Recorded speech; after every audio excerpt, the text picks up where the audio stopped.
Aujourd'hui, je voudrais vous parler de dépression et commencer par vous dire que je ne suis pas de près ou de loin un spécialiste du sujet. Je suis juste une personne tout à fait normale qui voudrait partager ses observations dans l'espoir, évidemment, d'aider des personnes. Alors, voilà, il y a 5-6 ans, si vous m'aviez dit que, si vous m'aviez demandé mon avis sur le sujet, je vous aurais dit que la dépression, c'était bien pour les personnes un petit peu trop nombrilistes qui n'osaient pas se sortir les doigts des fesses. Seulement, pas de chance, ça m'est arrivé. Et j'ai dû réaliser que c'était vraiment un problème plus complexe que ce qu'on peut penser. Alors, alors, je voudrais vous parler un petit peu déjà dans un premier temps de... encore une fois, prenez mes connaissances pour qu'elles sont. Je suis juste une personne normale qui observe des choses. Vous parler un petit peu du processus. Considérez le cerveau comme une matière organique qui évolue en permanence. C'est-à-dire que plus vous allez apprendre des choses, vivre des expériences, et plus votre cerveau va devenir un petit peu malléable, apte à absorber des informations, créer de nouvelles connexions neuronales, etc. Et plus vous allez sortir de vos habitudes, découvrir des choses, que ce soit des expériences physiques, tactiles, auditives, etc., ou alors des choses que vous apprenez, je veux dire, d'un point de vue théorique, et ben votre cerveau va s'adapter à tout ça. Il va être un petit peu plus malléable, oui, et puis euh, devenir plus apte à apprendre facilement de nouvelles choses. Hein. Au contraire, quand vous, quand vous menez une vie avec beaucoup d'habitude, une vie très monotone, pardon, très routinière, eh bien, en vue du fait que votre cerveau n'a pas besoin d'évoluer, il va se durcir en quelque sorte et solidifier ses connaissances. Donc pensez à ça un petit peu comme un muscle finalement. Euh, une personne qui n'a jamais fait de sport et qui commence du jour au lendemain à entamer une activité sportive va avoir beaucoup de mal évidemment à la pratiquer. Si vous avez par exemple pratiqué un mouvement physique particulier pendant des années et que d'un seul coup vous demandez à votre corps d'en faire un autre, ça va être un genre de choc pour votre corps. Il en est de même pour le cerveau et la découverte d'expériences du monde extérieur.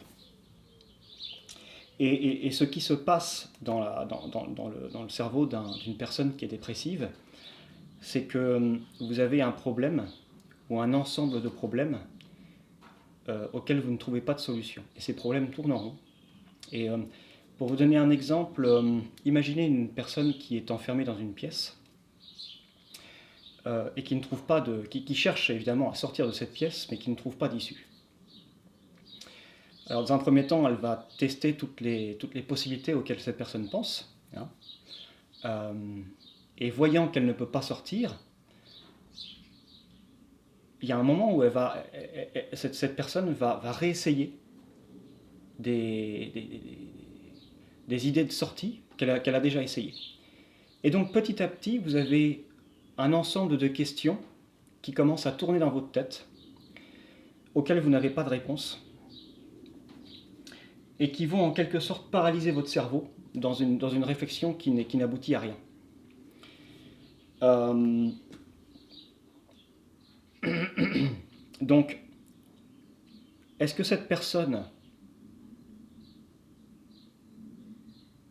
Est-ce que dans cette pièce, il y a véritablement une sortie, ou est-ce que cette personne se pose les mauvaises questions et ne trouve pas la bonne sortie pour cette raison? Une réaction très classique, c'est de créer une sorte de bulle. C'est-à-dire que vous allez, évidemment, vous allez essayer de vous protéger et de vous isoler dans une bulle où tout va bien. Alors, quelle que soit cette bulle, pour certaines personnes, ça va être s'enfermer chez soi et ne plus fréquenter personne. Pour d'autres personnes, ça va être aller passer du temps avec des amis, mais pour essayer d'oublier les problèmes et passer à un autre stade psychologique. Cette bulle qui au contraire va être consolatrice, peut se transformer en prison.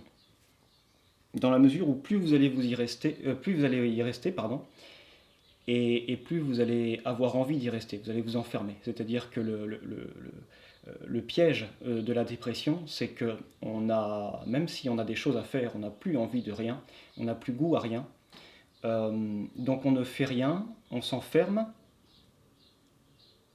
et plus on s'enferme, plus on a de mal à sortir de cet enfermement, à retrouver une vie saine. Évidemment, souvent le fait que les personnes s'isolent leur évite d'explorer d'autres problèmes. En parlant avec d'autres personnes, on va essayer d'explorer d'autres problèmes, de créer une nouvelle gamme de questions pour essayer de se sortir de cette situation, mais ce n'est pas le cas quand vous vous enfermez. J'aime beaucoup cette phrase dans le film Tigre et Dragon, qui dit que tout poison a son antidote. En ce qui concerne les causes de la dépression, je voudrais commencer par un point qui va déplaire à beaucoup de personnes, mais qui je pense est un point clé. C'est que si vous observez bien ce qui se passe, on va avoir beaucoup de dépression dans des pays développés, et on n'entend jamais parler de personnes dépressives dans des pays extrêmement pauvres.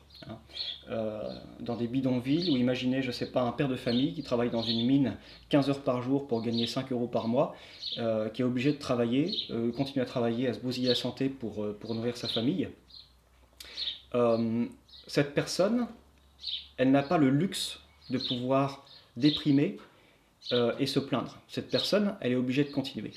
Il n'y a pas d'autre solution. Donc il n'y a pas de place pour un questionnement et puis une baisse de morale, parce qu'à partir du moment où on commence à baisser les bras, c'est sa famille qu'on abandonne. Donc je pense que, je sais que c'est une idée qui est pas plaisante, mais pour déprimer, il faut déjà avoir le luxe de pouvoir se permettre de déprimer. On déprime parce qu'on a le choix. Il y a une autre cause qui est une cause culturelle et sociale que je ne vais pas pouvoir bien développer dans cette vidéo parce que sinon ça durerait des heures et des heures, mais évidemment on va avoir des problèmes socio-culturels qui vont entrer en compte. Par exemple, citons le fait que nous n'avons plus une structure sociale, en tout cas dans les pays développés, une structure sociale et des modèles sociaux que nous avions avant. Le manque de modèles sociaux, de structure dans une vie peut amener à une dépression. Les principales causes d'une dépression, qui sont souvent sous-estimées, je pense que c'est un noyau central du problème, le fait que l'on n'ait pas de but défini dans la vie. Ce que je veux dire par là, c'est que quand vous creusez un petit peu le sujet, une grande majorité des personnes qui ne sont pas bien dans leur tête sont des personnes qui ne poursuivent pas un but particulier, qui n'ont pas de trajectoire dans leur vie. Et ce que j'entends par là, c'est des personnes, par exemple, qui ne sont pas investies émotionnellement dans leur travail, ou des personnes qui n'ont pas d'intérêt particulier pour un loisir, une activité, même si c'est extra-professionnel.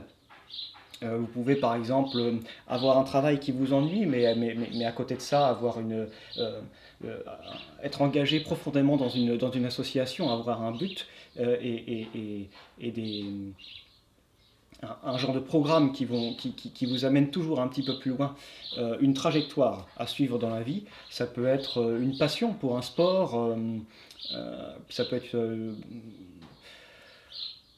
n'importe quoi, de la couture, une activité artisanale, une activité artistique, pourquoi pas la peinture, la musique, ce que vous voulez, quelque chose qui vous permet d'avancer dans la vie, d'avoir le sentiment d'aller quelque part. Mais des fois, on a un but dans la vie, on a cette trajectoire qui est définie, mais on déprime quand même. Et ça peut être lié au fait que le but que nous poursuivons ne fonctionne pas. Ou alors que vous n'avez pas choisi quelque chose qui vous plaît. Vous avez des personnes qui s'engagent, je pense par exemple dans une carrière professionnelle, qui pensent être la bonne. Et puis il s'engage dans cette carrière, il s'engage de plus en plus profondément, et puis à peut-être 30, 35 ans, peut-être même plus tôt hein, ou plus tard, réalise que soit que c'était pas tout à fait ce qu'il voulait, mais une fois qu'on est engagé, par exemple dans la vie avec des factures ou une famille, des enfants, etc., il est difficile de se reconvertir à n'importe quel moment.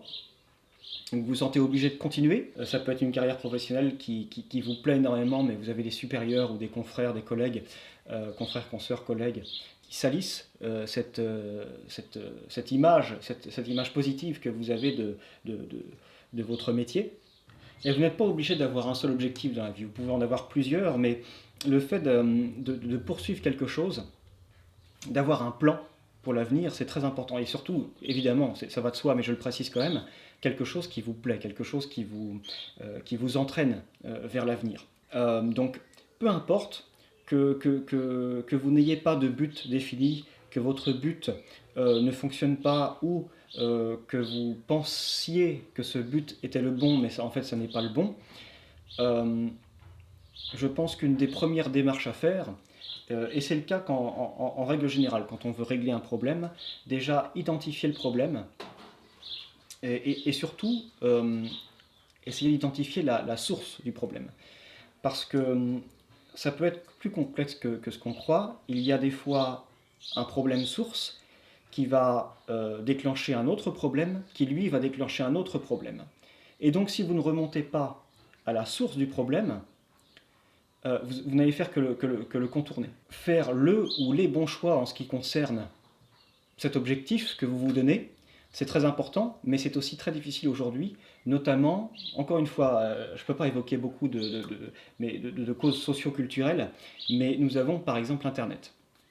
Internet, et entre autres les réseaux sociaux, qui créent un gros problème, c'est que vous avez accès à beaucoup d'informations, mais vous avez accès à toutes sortes d'informations. Et notamment, on voit sur des réseaux sociaux populaires un problème de comparaison à l'autre. Et se compare-t-on à des personnes exemplaires? Pas toujours, pas souvent. Je vais vous donner un exemple, parce que je ne sais pas si tout ça est très clair. C'est toujours plus clair avec un exemple. Disons que vous avez un jeune homme ou une jeune femme dont le but, c'est d'avoir de l'argent, parce qu'elle se dit que l'argent, ça va résoudre tous les problèmes de la vie. Ceux qui parlaient, écoutez des témoignages de personnes qui ont beaucoup d'argent, vous êtes loin du compte. Mais disons que cette personne a un blocage là-dessus, il faut absolument que je gagne correctement ma vie, parce que ça va m'ouvrir tout un tas de portes. Pourquoi est-ce qu'on pense ce genre de choses? Forcément parce qu'il y a une influence sociale, publicitaire. Peut-être que c'est justement encore sur ces réseaux sociaux qu'on voit des personnes qui semblent avoir de l'argent, avoir réussi et être heureuses. On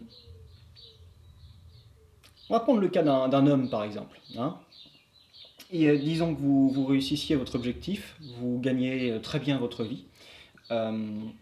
Et vous achetez une voiture de luxe, une voiture de sport. Et une fois que vous avez votre voiture, vous réalisez que finalement, votre vie n'a pas beaucoup changé. Vous n'êtes pas beaucoup plus heureux.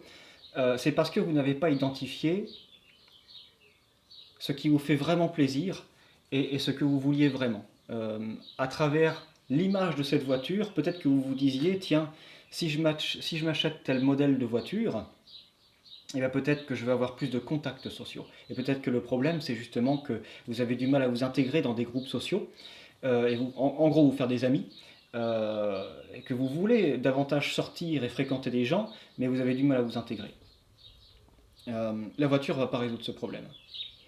Peut-être que vous vous sentez seul et que vous avez du mal à vous engager dans une relation amoureuse. C'est pas avec une voiture de luxe que vous allez attirer des personnes qui vont désirer un engagement sincère, profond et à long terme. Donc tout ça, ça revient à ce dont je vous parlais. On pense avoir trouvé la cause d'un problème et on contourne le véritable noyau du problème.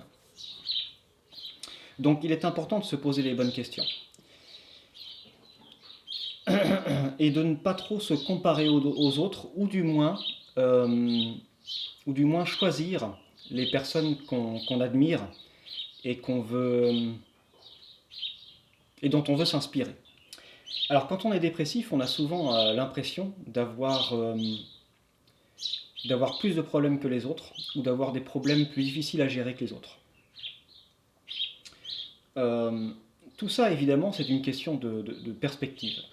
Et il y a un problème, je pense, qui est lié au fonctionnement du cerveau humain. C'est le fait que on a toujours tendance à penser que le problème vient d'ailleurs, que le problème est extérieur et que nous sommes la victime du problème. Ce qui est perçu comme étant difficile par une personne dépend de son expérience. Par exemple, je ne sais pas moi, pour un petit enfant, marcher est une chose difficile. Une fois qu'on a surmonté cette épreuve, on apprend à courir, c'est difficile. Une fois qu'on a surmonté cette épreuve, peu importe. Quand on avance petit à petit, on se rend compte que nos premières expériences, finalement, n'étaient pas si difficiles que ça, parce qu'on escalade un petit peu les niveaux de difficulté, et à travers toutes ces épreuves, on grandit, on apprend. Euh, et donc la perception de ce qui est difficile, en l'occurrence pour une personne dépressive, ce qui est difficile, les questions qui sont difficiles à résoudre, ou les problèmes qui sont difficiles dont il est difficile de s'échapper, cette notion est différente pour chacun. En ce sens, la mise en perspective, en parlant avec d'autres personnes, en rencontrant d'autres personnes, non seulement des personnes qui peut-être ont à peu près les mêmes problèmes que nous, et qui vont avoir une autre approche de la résolution de ces problèmes, ça peut être intéressant, mais aussi des personnes qui ont d'autres problèmes, et peut-être même des problèmes plus graves, qui vont vous faire réaliser que finalement, c'est pas une montagne que vous avez à franchir. Hein. Et donc, encore une fois, on revient sur cette idée selon laquelle la comparaison à l'autre, selon la personne avec qui vous choisissez de vous comparer, peut être une bonne chose ou une mauvaise chose. Il est extrêmement important, quand on est instable mentalement, de fréquenter les bonnes personnes. Fréquenter des personnes... alors déjà, revoir un petit peu ce qui nous inspire, quels sont ce qui est important dans la vie. Ce qui est important, les bonnes influences à avoir, et donc choisir des personnes qui nous apportent ces bonnes influences. Généralement, plus ce que vous poursuivez est simple et accessible à tous, et j'ai pas envie de dire gratuit, mais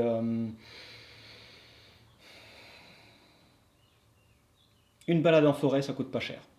Et donc c'est difficile de penser à tout, mais je pense que que quelques-unes des meilleures influences sont des choses qui sont plus ou moins universelles et facilement accessibles. Tout ce que j'aime appeler les bonheurs non commerciaux, qui vont vraiment vous reconnecter à qui vous êtes au plus profond de vous. C'est-à-dire, selon ce à quoi vous avez accès, une balade en forêt, une balade en bord de mer, regarder un coucher de soleil, allez vous promener, essayez de découvrir de nouvelles choses, et particulièrement quand on est au fond de sa bulle, et que je sais ce que c'est. On peut avoir des choses à faire, on peut avoir des gens à voir, on n'a pas envie de faire quoi que ce soit, on n'a pas envie de voir qui que ce soit, on a juste envie de s'enfermer dans cette bulle protectrice qui devient notre prison, on forge notre propre prison.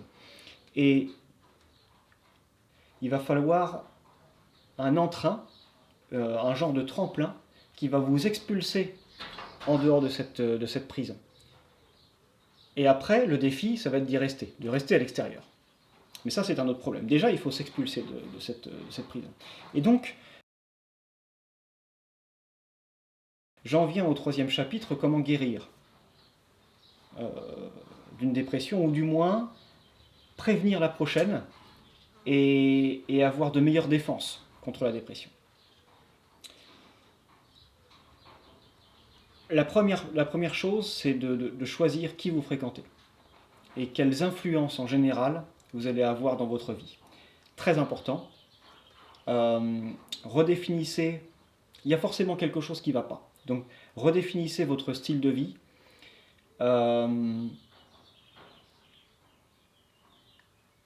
Fréquentez les bonnes personnes. Ayez de meilleures influences. Et ça viendra peut-être pas d'une personne physique, peut-être que ces influences, vous allez les trouver dans des livres, dans des œuvres d'art, peut-être que vous allez les trouver sur Internet. Pourquoi pas, de nos jours. Mais essayez de capter des ondes, non pas des ondes rassurantes, mais des ondes qui vont vous pousser à vous battre de nouveau. Autre chose qui est très important, c'est d'avoir ce qu'on pourrait appeler des ancres mentales. C'est-à-dire ancre dans le sens comme l'ancre d'un bateau. C'est-à-dire quelque chose comme des piliers, des valeurs morales qui forment. Il y a des oiseaux, il y a des petits nids d'oiseaux juste là. C'est pour ça qu'on les entend. Des piliers de valeurs morales de votre vie qui sont stables. Ce qui est très important, ce mot stabilité est très important quand justement on est instable moralement et qu'on est dans ce processus vicieux de tourner autour toujours des mêmes questions et donc ne jamais trouver la sortie, la solution du problème. Et donc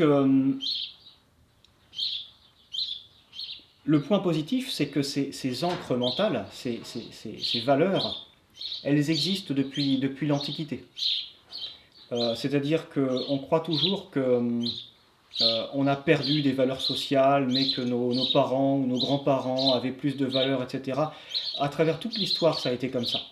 Mais les bonnes valeurs, c'est un peu prétentieux peut-être de dire ça, mais je pense que ça existe. Les bonnes valeurs ont toujours existé et ont toujours été communiquées à travers l'écriture, la peinture, l'art en général, la musique, des choses comme ça. Il y a des pays ou des communautés qui se sont battues et qui sont mortes pour des valeurs. Avoir des valeurs, avoir des idées et se battre pour ces idées, j'encourage pas du tout la guerre, bien au contraire, ou la violence en général, mais avoir des idées et se battre pour ces idées, c'est aussi dans la mentalité de refaire surface lors d'une dépression, c'est-à-dire que non, je ne vais pas laisser d'autres idées m'envahir ou envahir ma communauté, je vais me battre pour faire valoir ce que je pense être bon. Même si vous vous sentez mal, le fait de venir en aide aux autres, alors que c'est vous qui avez besoin d'aide, mais le fait de venir en aide à d'autres personnes, et peut-être avoir le juste retour des choses, c'est une chose qui, mais même sans vous attendre à aucun retour, le fait d'aider d'autres personnes peut vous aider à justement développer cet esprit combatif qui va vous aider à refaire surface et à combattre un petit peu vos propres problèmes. Donc à travers la résolution des problèmes des autres, vous pouvez aussi, je ne dis pas résoudre vos problèmes, mais développer cette combativité qui est très importante. Donc avoir des valeurs, poursuivre des valeurs, c'est extrêmement important. Et ces valeurs, généralement, c'est ce qui va vous ramener à ce que vous êtes profondément, c'est-à-dire la nature est assez fainéante. Tout ce qu'on veut, c'est être bien, avoir à manger, avoir à boire, bien dormir, avoir des relations positives, des interactions positives avec d'autres personnes. Une autre problématique à laquelle je pense à propos des relations, voilà, aujourd'hui il y a une sorte de mode du positif, du positivisme, parce qu'aujourd'hui, voilà, on vit dans un monde dans lequel il y a des problèmes économiques, il y a des problèmes politiques, Il y a des problèmes partout et personne n'a envie d'entendre plus de problèmes. On n'a pas envie d'entendre les problèmes des autres, on a envie d'entendre des choses positives. Et ça crée cette mode de bonne vibration, du bon karma, etc. Seulement du positif, ce qui est très égoïste finalement. Et, et pour les personnes qui ne sont pas bien dans leur peau, qui ne sont pas bien dans leur tête et qui ont besoin de parler, eh bien des fois on n'ose plus parler de choses positives, de choses négatives, pardon, par peur d'être rejeté socialement ou d'être jugé ou qu'on vous dise tout simplement écoute, reste avec tes problèmes, moi j'ai pas envie de les entendre. J'ai les miens, tu gardes tes problèmes, je garde mes problèmes. Donc c'est typiquement le genre de personne que ne voulez surtout pas fréquenter. Mais il y a cette frustration sociale en vue du fait que tout le monde s'occupe de sa propre petite personne et que personne ne veut venir en aide à l'autre avant de recevoir de l'aide, et ben vous n'osez plus parler à personne de vos problèmes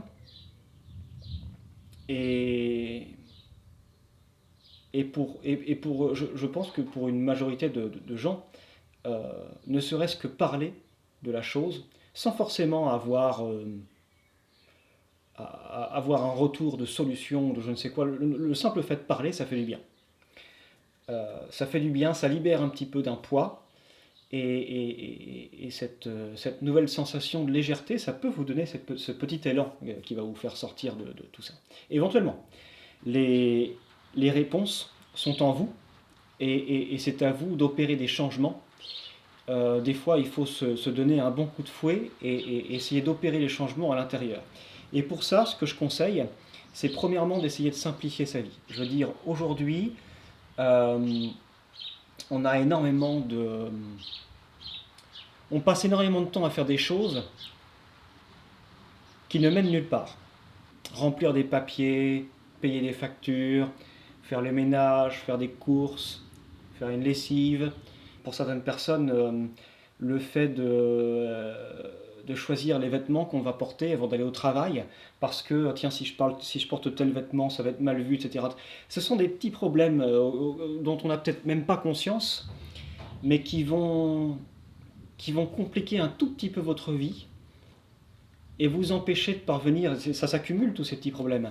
Et ça va vous empêcher, ça peut vous empêcher, ça peut créer une barrière à la résolution des véritables problèmes qui se cachent en dessous. Parce que, comme je vous le disais, souvent la nature est fainéante et on a tendance à, plutôt que de lutter pour répondre aux vraies questions, on a tendance à les enterrer et se donner des questions, se poser des questions un peu moins essentielles, un peu plus faciles à résoudre. Juste histoire de se distraire, de passer le temps et puis de procrastiner. La procrastination, c'est le fait de remettre au lendemain ce qu'on doit faire. Et donc le problème de la procrastination, c'est que plus on accumule de choses à faire, et moins on a envie d'entamer cette liste. C'est-à-dire que vous allez vous sentir beaucoup mieux moralement et avoir beaucoup plus d'entrain à faire les choses si vous les faites au fur et à mesure, que si vous commencez à attendre que ça s'accumule et vous dire un jour, bon voilà, là j'ai 7 heures de résolution de problèmes qui sont sur une liste à résoudre. C'est pas encourageant. Je pense que dans un premier temps, ce qui est important, c'est quand on commence à sentir les premiers effets d'une grosse baisse de morale, faire une pause, se reposer, faire quelque chose qui nous détend. N'importe quoi qui peut nous détendre. Ça peut être aller se promener, même si on n'a pas envie de le faire, hein, il faut se forcer. N'importe quoi, regarder un film drôle, sortir, aller vous promener, oublier les problèmes, etc. Ça, c'est votre bulle. Dans un premier temps, échappez-vous, allez dans la bulle. Mais il ne faut pas y rester longtemps, parce que plus vous allez y rester, et plus vous allez vous y trouver enfermé, hein, comme je vous le disais. Donc attendez pas que ce que vous avez à faire dans votre vie, ça s'accumule. Donnez-vous un temps. Vous pouvez comment dire, à l'avance, vous dire voilà, je passe tant de temps dans ma bulle. Mais après, au bout d'1 heure, 2 heures ou une soirée, j'en sors. Demain, je sors de ma bulle, je me pousse. J'allais dire, je me sors les doigts je me pousse. à avancer et à faire ce que j'ai à faire. Voilà. Le faire petit à petit, vous allez voir que moralement, c'est ce que j'appelle le ménage mental. Quand on fait tout ce qu'on a à faire et toutes ces petites tâches qu'on n'a pas envie de faire au quotidien, quand on les fait et qu'on est à jour, on se nettoie mentalement, hein, et, euh, et on se sent mieux. Et on se sent mieux. Et c'est toujours un pas de plus. Il ne faut pas vous attendre à quand vous êtes au fond du fond, en pleine dépression, il ne faut pas vous attendre à forcément avoir les moyens de prendre un gros tremplin et d'en sortir d'un seul coup. Des fois la résolution du problème, ça va être pas à pas, avec de petits détails. Et donc se simplifier la vie et faire ce qu'on a à faire en temps et en heure, c'est très important. Éliminer les distractions. Euh, une chose qui je trouve, aide énormément, c'est tout ce qui concerne la méditation. Maintenant, quand vous pensez méditation, vous pensez sûrement à cette méthode en position du lotus, dans laquelle on ferme les yeux, on se concentre sur sa respiration, et puis les battements de cœur, et puis les contractions musculaires, etc. etc. Moi, c'est pas comme ça que je vois la méditation au sens large du terme. Ma méditation, par exemple, c'est soit de fumer une bonne pipe, je suis un passionné de tabac, ou un bon cigare, soit d'aller au sport. Le sport marche beaucoup mieux, parce que pour une raison que j'ignore, ça me vide complètement la tête. Et il m'arrive énormément, je suis chef d'entreprise, je gère 2 entreprises, il m'arrive très souvent de. Alors le sport, j'y vais, j'en fais depuis que je suis tout petit.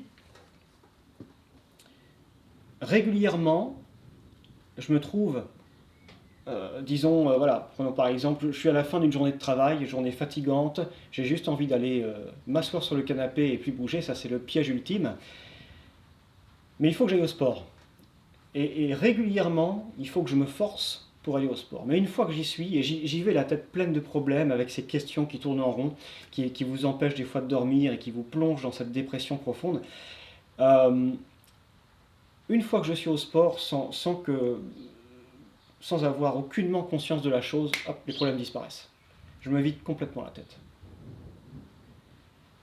Et peut-être que ces problèmes vont réapparaître quelques temps plus tard, et c'est pour ça que j'y vais régulièrement. Enfin, c'est pas que pour ça, mais je veux dire, pour moi, c'est une chose qui marche, et c'est ce que j'appelle une méditation. Méditation, c'est cette sorte d'espace, quel que soit cet espace, que ce soit un espace mental, physique, peu importe, dans lequel vous vous trouvez, qui vous rend fort, qui vous rend complètement imperméable à tous ces problèmes qui vous tombent dessus. Et pour moi, ça marche. Pour d'autres personnes, ça va être la peinture. Ça va être intégrer une association, défendre une cause, aider les gens.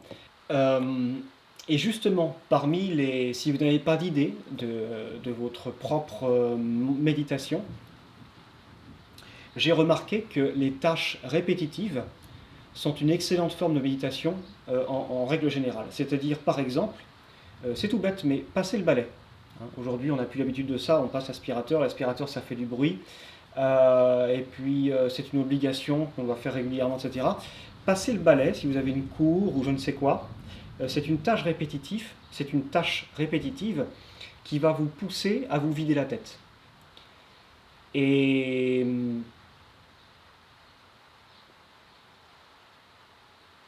pour permettre à votre cerveau de régler un problème et de se poser les bonnes questions, des fois, il faut faire le vide et recommencer à zéro, reprendre la case départ. Puisque de toute façon, vous êtes sur la mauvaise trajectoire, de toute évidence, parce que vous tournez en rond. Des fois, mais c'est pas facile d'appuyer sur le bouton reset. C'est pas du tout évident, mais ces méditations, ces tâches répétitives vont vous aider vont vous amener à cet état. Autre forme de méditation, voilà, il y a plusieurs sortes de fatigue. J'aime beaucoup la langue française parce que c'est une langue qui est pleine de nuances, mais je trouve qu'il y a certains mots, comme la fatigue, qui devraient se diviser en plusieurs mots. Et entre autres mots, entre autres concepts, vous avez la fatigue mentale et la fatigue physique. En règle générale, les activités intellectuelles, ou quand votre activité professionnelle, votre métier est principalement intellectuel, vous allez créer une fatigue mentale. Et donc généralement, c'est pas une bonne fatigue parce que vous avez des chances de générer du stress. Et souvent, ces personnes, avant de s'endormir, vont se poser des questions. C'est-à-dire que vous allez retracer vos diverses expériences et découvertes à travers la journée que vous venez de passer. Et ce sont des questions, des résolutions de problèmes qui tournent dans votre tête. Quand vous avez une fatigue physique, parce que vous faites du sport, une activité physique, ou parce que votre métier est physique, vous créez une fatigue qui est davantage musculaire et qui va vous plomber complètement et sans forcément avoir de questions ou de problématiques mentales à soulever. Et donc vous allez dormir beaucoup plus facilement. Et c'est une chose dont je peux témoigner parce que j'ai été maréchal ferrant pendant une quinzaine d'années. Et je ne me suis jamais senti aussi bien qu'après une dure journée de travail. Et pourtant, ce métier n'est pas du tout une activité physique saine, dans la mesure où les positions qu'on doit adopter pour pratiquer ce métier ne sont pas du tout conseillées. Et donc on travaille toujours en déséquilibre, etc. Bon, ça crée une fatigue physique quand même, et une fatigue qui donc est saine. Hein. On va vous encourager à dormir, mais aussi vous vider la tête. Et je ne me suis jamais aussi bien senti qu'à la fin d'une grosse journée de travail, parce que quand vous êtes plein de sueur, les vêtements pleins de boue, de crottin de cheval, et vous sentez l'urine, et vous sentez vous êtes plein de poussière, et que la poussière colle à la sueur, et que vous êtes complètement anéanti physiquement, vous vous trouvez dans un espace mental où tout est agréable, tout devient confortable, agréable. Le simple fait de vous asseoir par terre, le simple fait de vous laver les mains dans une flaque d'eau, ça vous procure un plaisir mais absolument immense. Et donc, ne serait-ce que la vie devient plaisir. Et c'est une discussion que vous pouvez avoir aussi. Et c'est là que c'est important de se remettre en perspective, se remettre en question. Les personnes qui ont été longtemps malades ou les personnes qui sont encore handicapées, ou les personnes en général qui ont vécu des choses très difficiles, vont vous dire qu'une fois qu'on a vécu ces choses ou qu'on les vit encore, on remet en perspective ce qu'est le bonheur et à quel point il peut être facile d'être heureux quand on a souffert. Et donc, évidemment, des fois, on parle de traumatisme chez certaines personnes. L'avantage d'avoir une activité physique, c'est que vous créez cette fatigue physique qui va vous aider à vous remettre en question et à apprécier des choses simples sans avoir pour autant d'expériences traumatisantes qui vont rester dans votre tête jusqu'à la fin de vos jours. Je pense, et c'est une théorie personnelle, que nous, êtres humains, ne sommes pas faits pour vivre dans le confort. Si vous observez un petit peu ce qui se passe dans un milieu sauvage, naturel, le confort existe, mais jamais très longtemps. C'est-à-dire qu'il y a toujours cette bataille, ce yin et ce yang, qui s'entremélangent.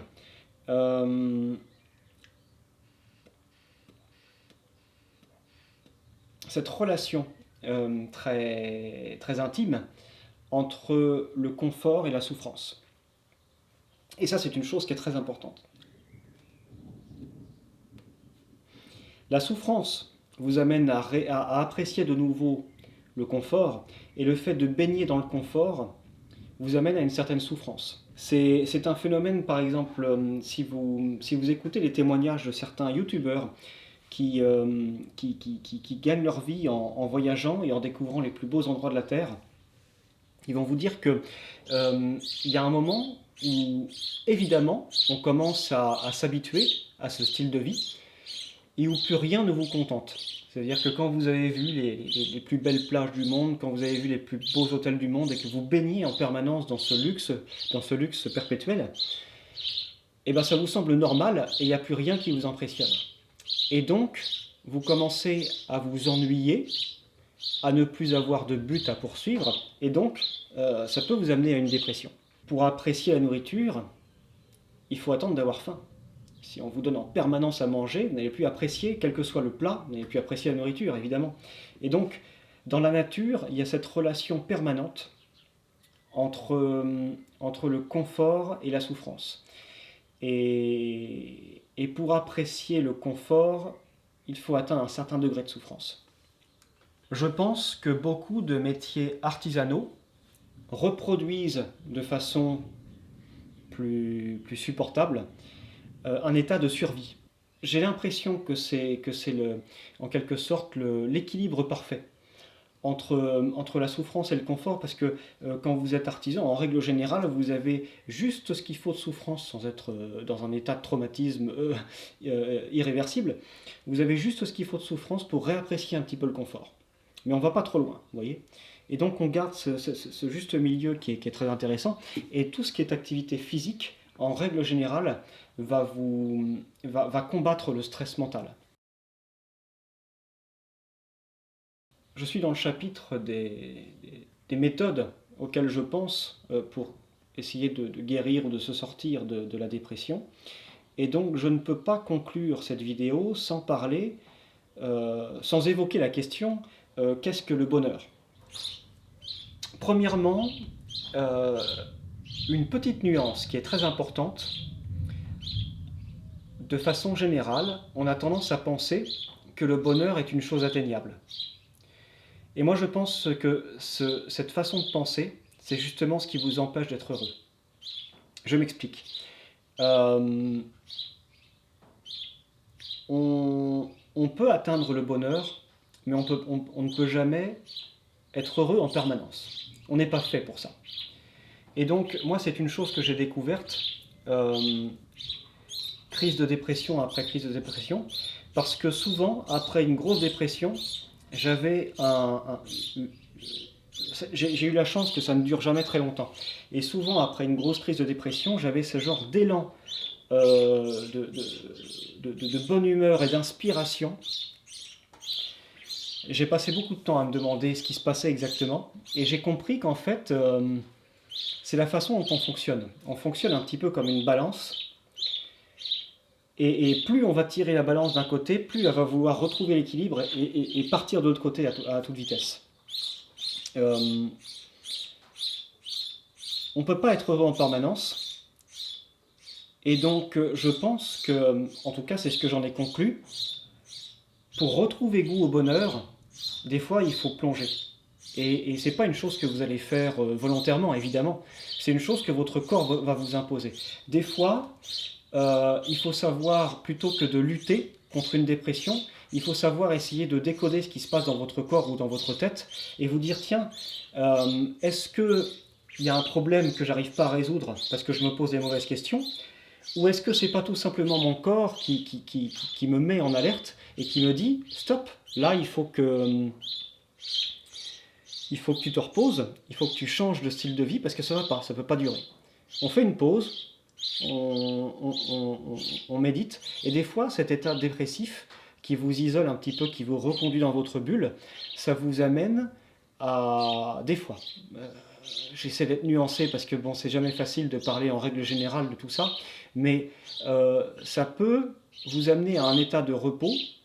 En tout cas, moi qui ai un esprit très combatif, donc c'est pour ça que c'est pas forcément universel, mais j'ai un esprit très combatif, heureusement, et donc quand je sens cet état de dépression, de tristesse, je cherche à combattre, à m'en sortir, et ce que je vais faire, c'est tout ce qui peut fonctionner. Je vais sortir, aller me baigner au lac, j'adore, j'ai la chance d'avoir un lac près de chez moi, je vais me baigner au lac, j'adore ça, ça me vide la tête, je vais faire du sport, je vais regarder des choses qui m'inspirent, des films, lire des livres, fréquenter des personnes qui me poussent vers le haut et essayer de combattre la chose.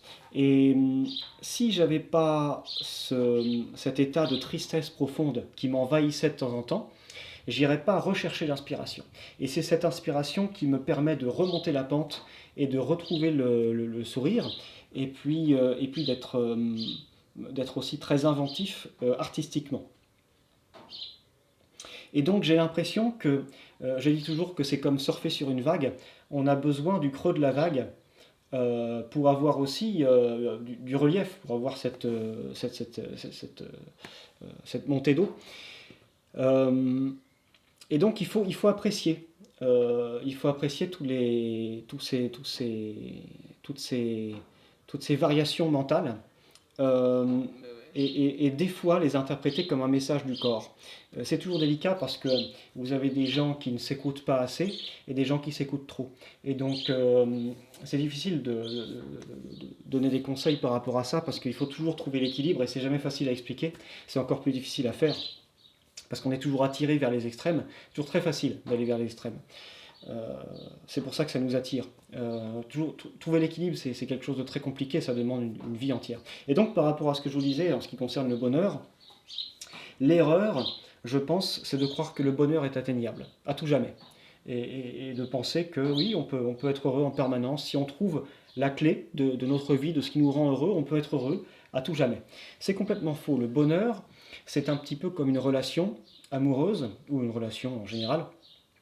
C'est un travail permanent. Et donc, imaginez que c'est comme grimper une montagne. C'est-à-dire que le bonheur, c'est le sommet de la montagne.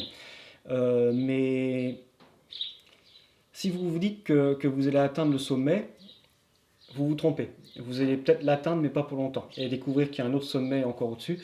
Le bonheur, c'est le fait d'apprécier le voyage. Alors, ça peut paraître très classique comme phrase, mais je pense que c'est la vérité. Si vous n'appréciez pas le voyage, vous n'allez jamais être heureux. C'est un travail en permanence et je dirais même que c'est un peu décevant de dire ça, mais c'est une vérité. Le bonheur, je pense que c'est un combat. Et un combat, c'est pas forcément à prendre évidemment au sens littéraire, mais je pense que c'est un effort à faire en permanence. Si vous ne luttez pas pour votre propre bonheur, personne ne va le faire à votre place. Il faut aller le chercher, il faut voir cette combativité, encore une fois, c'est un mot très important. Alors cette combativité, aller le chercher. Et savoir ce qui vous rend heureux, savoir ce qui vous rend heureux, dans quelle direction vous voulez aller. Ça c'est très difficile, je ne peux pas répondre à cette question, personne ne peut. Il n'y a que vous. J'ai essayé de penser à des exemples à vous évoquer.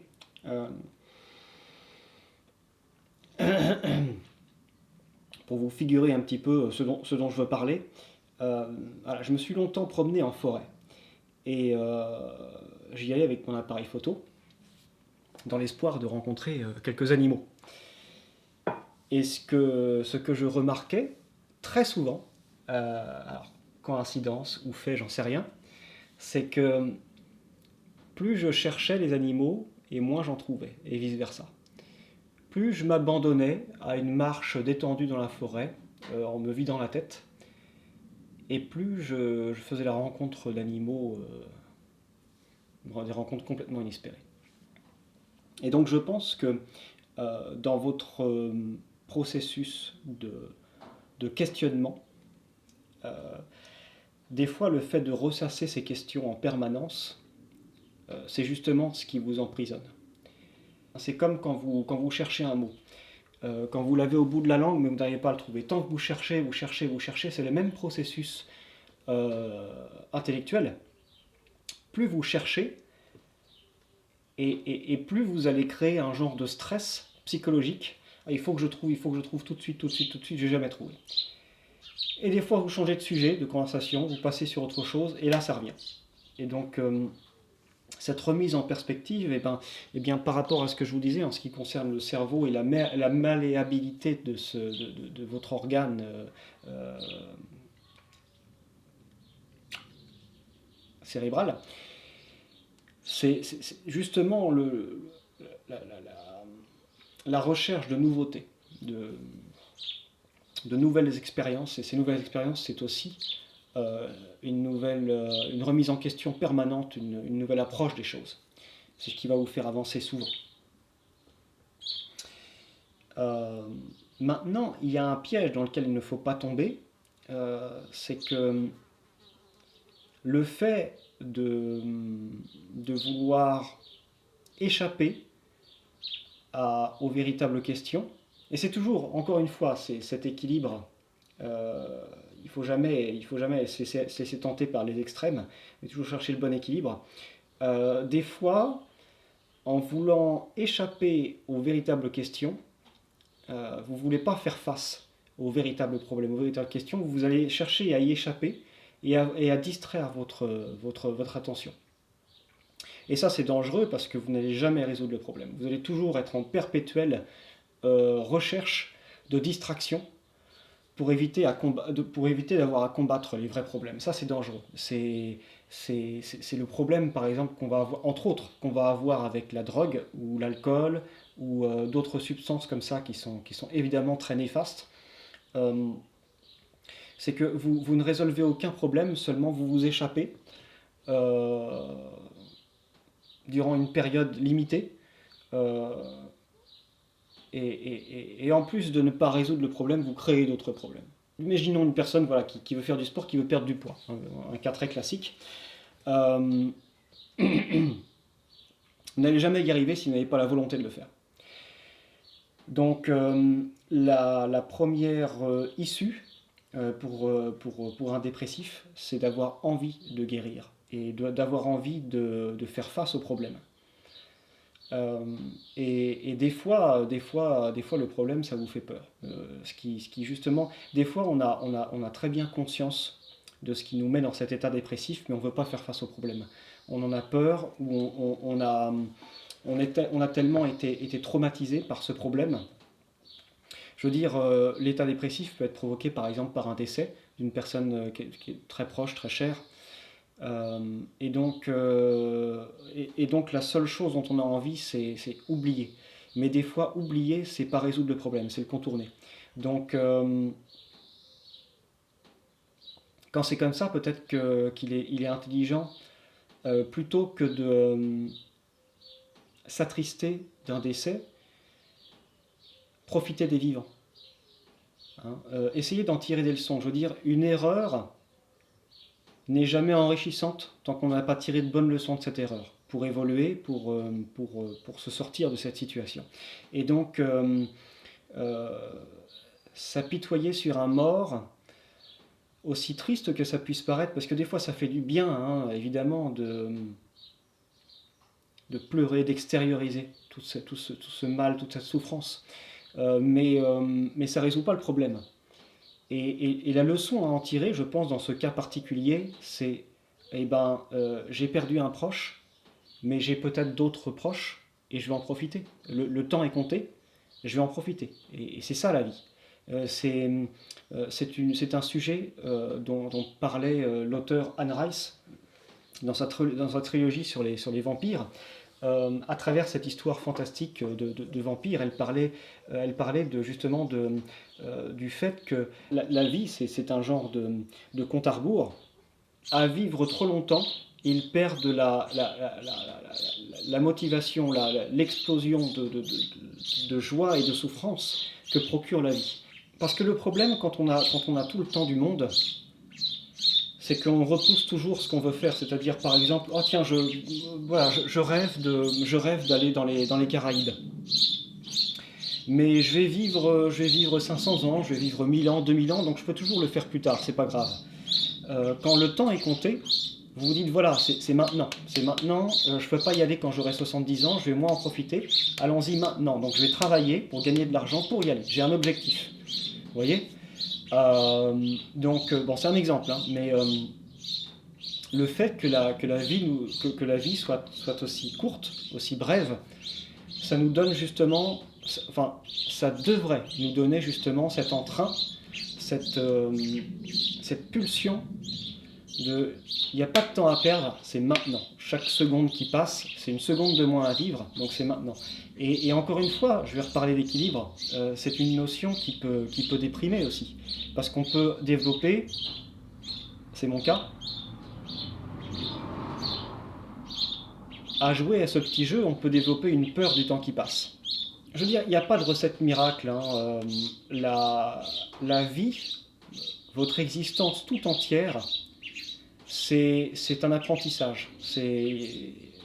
On ne cesse jamais d'apprendre à apprécier, et c'est en ça que le bonheur est est une recherche permanente, et je pense que c'est ça qu'on appelle la sagesse.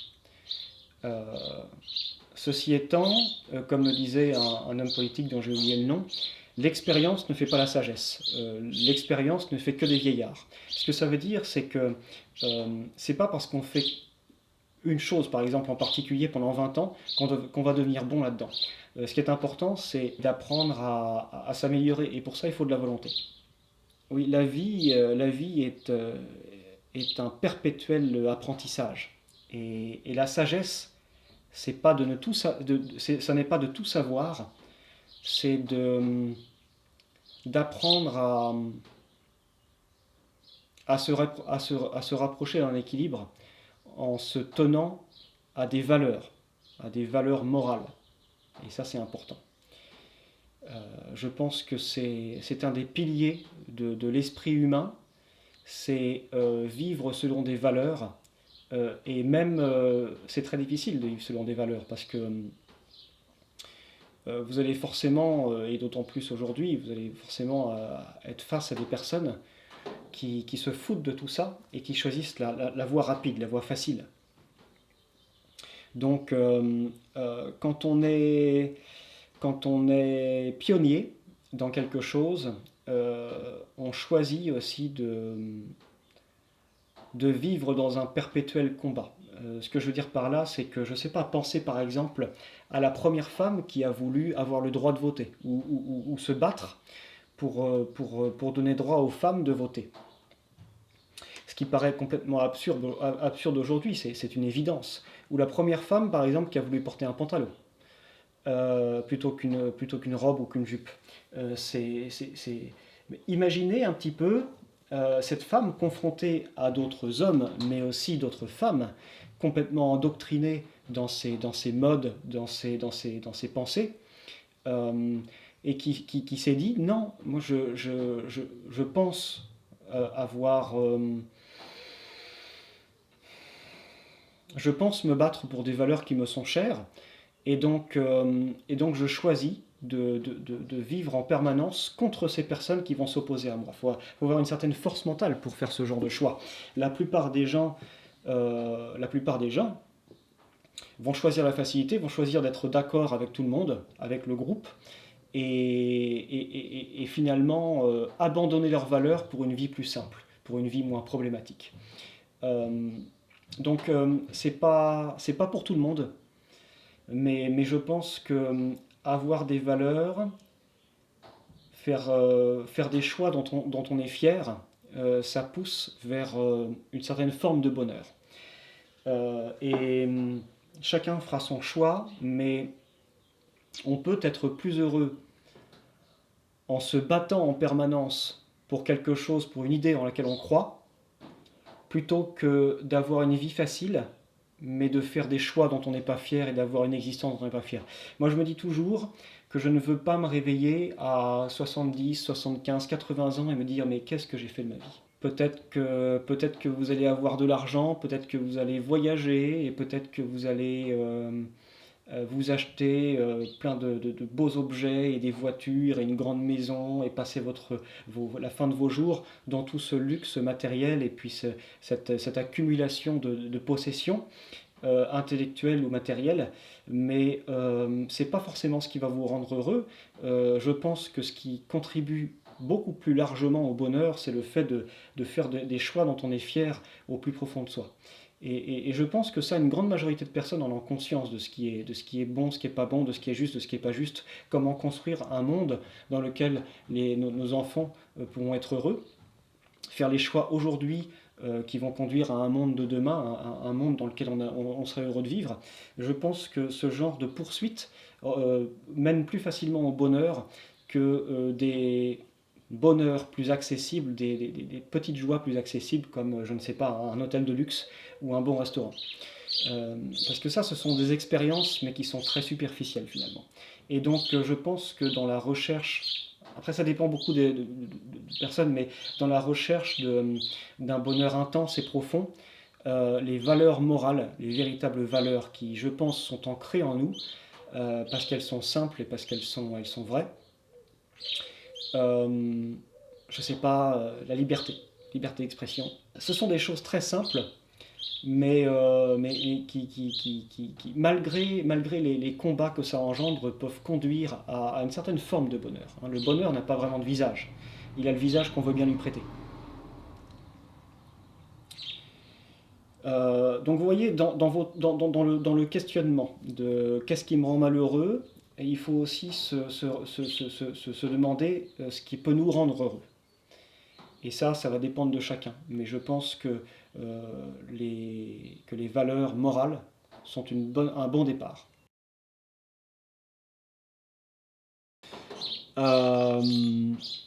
Donc oui, c'est tout. C'est tout ce que j'avais pris quelques notes parce que j'ai encore peur de passer à côté de beaucoup de sujets. Mais bon, c'est une discussion qui est ouverte, hein, évidemment. J'espère que ça ne va pas être juste un monologue. Le bonheur, c'est une poursuite permanente. Vous allez peut-être l'atteindre pas longtemps, et puis de nouveau être triste. Il faut savoir apprécier ça, il faut savoir l'apprécier. Voilà.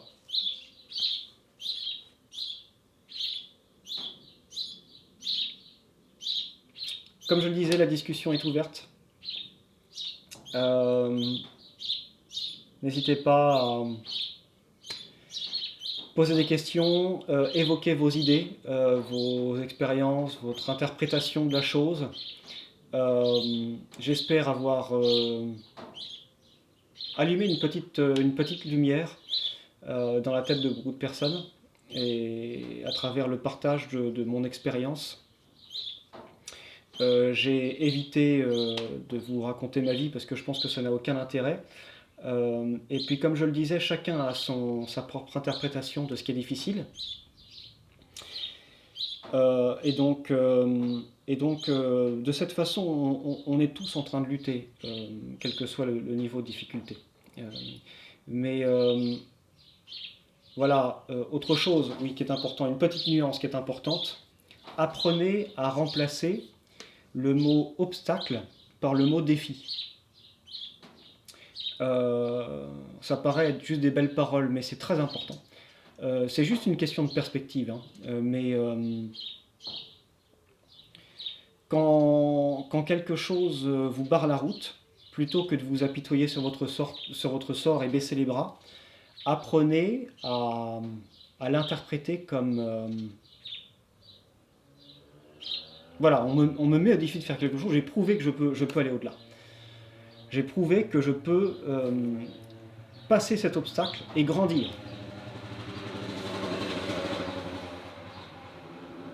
Je pense que dans une certaine mesure, les difficultés que vous allez rencontrer dans votre vie vous font beaucoup plus grandir que les moments de bonheur.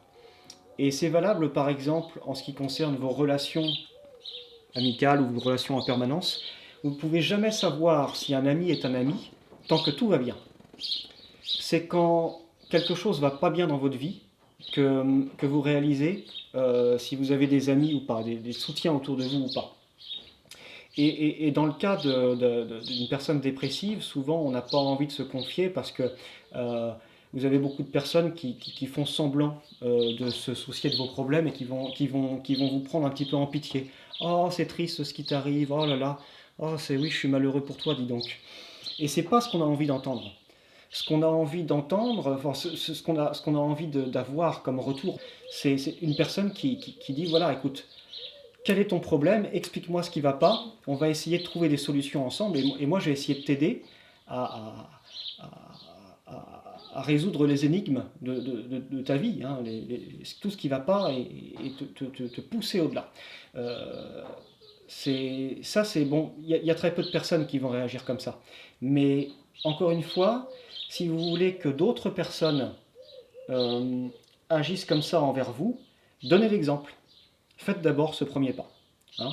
Donner un exemple, c'est toujours beaucoup plus fort que de critiquer ou de diminuer une personne extérieure. Très important, si vous voulez changer le monde, si vous voulez vous changer vous, faites le premier pas. Faites le premier pas. Voilà. À bientôt. pour une nouvelle aventure ou une nouvelle discussion.